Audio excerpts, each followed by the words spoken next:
ब्रेकनंतर स्वागत. संत ज्ञानेश्वर महाराजांची पालखी दिवे घाटातनं जाते. डोळ्यांचं पारणं फेडणारी ही दृश्य आहेत. वारकऱ्यांचा अथांग सागर, डोक्यावर तुळशी वृंदावन घेतलेल्या माऊली, टाळ मृदुंगाचा गजर आणि ज्ञानोबा माऊली तुकारामचा जयघोष इथे अनुभवायला मिळतोय. दिवे घाटाचा हा कठीण टप्पा पार केल्यानंतर ज्ञानोबांच्या पालखीचा आज सासवडमध्ये मुक्काम असणार आहे.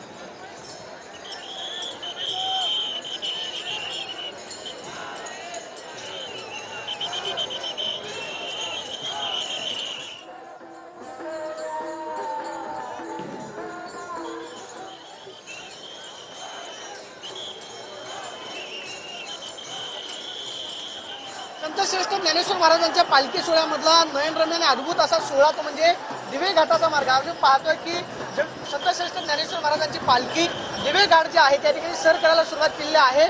रथाला 6 अतिरिक्त बैलजोड्या लावलेल्या आहेत. 14 बैल जे आहेत माऊलींचा रथ ओढताना पाहायला मिळतात. आणि आपण पाहतोय की ज्ञानोबांची पालखीनं अखेर सासवडचा अवघड वळणाचा दिवे घाट जो आहे तो चढायला सुरुवात केलेली आहे. ज्ञानोबांच्या पालखीला जोडलेली 14 बैल ही बैल नाहीयेत तर रथ ओढणारे या रथी आहेत. म्हणून त्या बैलांचं सुद्धा दर्शन मोठ्या आस्थेनं जे आहे.